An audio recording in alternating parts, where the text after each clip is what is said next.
আসন্ন মহরম উপলক্ষে জামুরিয়া থানায় একটি সমন্বয় বৈঠকের আয়োজন করা হয়। এই বৈঠকে মহরম উৎসবকে কিভাবে শান্তিপূর্ণভাবে পালন করা যায় সে ব্যাপারে মহরম কমিটিগুলির সঙ্গে পুলিশ প্রশাসনের আলোচনা হয়। এই সমন্বয় বৈঠকে জামুরিয়া থানা ভারপ্রাপ্ত আধিকারিক সোমেন্দ্রনাথ সিং ঠাকুর সহ পুলিশ এবং প্রশাসনের উচ্চপদস্থ আধিকারিকরা উপস্থিত ছিলেন। পুলিশ আধিকারিকরা মহরম কমিটিগুলিকে জানায় যে গত বছরের নিয়ম ছিল, এবারও সেই নিয়ম বহাল থাকবে। ডিজে বাজানো যাবে না এবং কোনো অস্ত্র ব্যবহার করা যাবে না। মহরম নিয়ে রাজ্য সরকার কিছু গাইডলাইন প্রস্তুত করেছে, যেমন তাজিয়া বা যে কোনো ধরনের শোভাযাত্রা ও আখাড়া বের করতে হলে স্থানীয় থানা থেকে আগাম লাইসেন্স নেওয়া বাধ্যতামূলক। প্রতিটি লাইসেন্সধারী শোভাযাত্রাকে প্রশাসনের দ্বারা নির্দিষ্ট করা রুট দিয়ে যেতে হবে। হস্তক্ষেপ ও অস্ত্র প্রদর্শন নিষিদ্ধ। তাজিয়া বা শোভাযাত্রার সময় যে কোনো ধরনের অস্ত্র প্রদর্শন সম্পূর্ণ নিষিদ্ধ। ডিজে বা উচ্চস্বরে সাউন্ড বক্স নিষিদ্ধ। অশান্তি ও সাধারণ মানুষের অসুবিধা এড়াতে শোভাযাত্রায় ডিজে বাজানোর উপর সম্পূর্ণ নিষেধাজ্ঞা জারি করা হয়েছে। তার সাথে সাথে কোনো রকম ধর্মীয় উস্কানিমূলক গান বা স্লোগান দেওয়া যাবে না।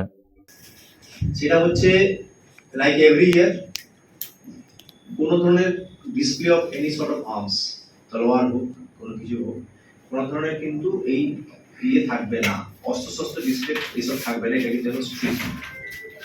2 নম্বর হচ্ছে যেটা বলবো, ডিজে বলে যে বস্তুটা আছে এটা থাকে না। কত বছর দেখি ভালো কিন্তু ছিল না তো কোথাও না, ডিজে তাও এটা বলে এরকম সাউন্ডটা থাকে, কিন্তু ডিজে কিন্তু একদম থাকবে না।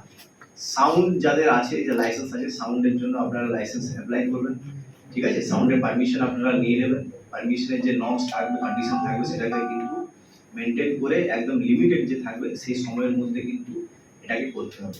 টাইমটা সবাই প্লিজ মেনটেন করবেন, যে সময় আছে। 26 তারিখ নিয়ে প্রবলেম নেই, সবাইকারই মোটামুটি 10টার মধ্যে শেষ হয়ে যাচ্ছে, হয়তো একটু এদিক ওদিক থাকছে, সেটা ডিফারেন্ট। 10টার মধ্যে যাচ্ছে। সমস্যাটা থাকবে কিন্তু হচ্ছে আপনার 25 তারিখে। সমস্যাও নয়, এটা হোক, কিন্তু অনেকগুলো দেখা যাচ্ছে কালকে 2টা অবধি চলছে, কালকে 1:30টা অবধি চলছে, কালকে ডিভিয়েশন আছে। তো ওই জায়গাটাতে কিন্তু আপনাদেরকে একদম সেটাকে কিন্তু ঠিকঠাক করে মেনে চলতে হবে। আরেকটা জিনিস বলি, সেটা হচ্ছে আপনাদের ওয়েস্ট বেঙ্গল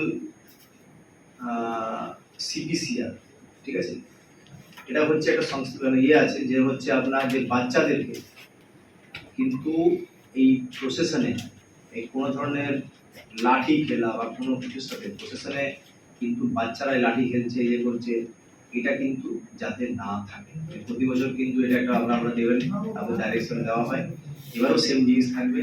আপনারা বাচ্চা যারা যা আছে, মাইনার আছে, এদেরকে কিন্তু ওখানে যাতে ওরা লাঠি বাঠি না খেলে। আচ্ছা, আরেকটা জিনিস হচ্ছে যে লাঠি খেলার সময় দেখবেন যে অনেক সময় স্মাইল ইনজুরিজ হয়ে যায়। তো সেরকম ভাবে ডেঞ্জারাসলি কোনো যাতে খেলা কারোর ক্ষতি হতে পারে বা ইনজুরিজ হতে পারে, এই ধরনের যদি কোনো কিছু থাকে সেগুলোকে যাতে না হয়, বা ছোটখাটো কিছু ফার্স্ট। জামুরিয়া থেকে তারকনাথ মণ্ডলের report, public Times. Mohan the family store.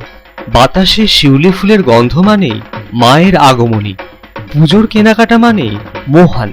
Mohan the family store, Asansol, Raniganj.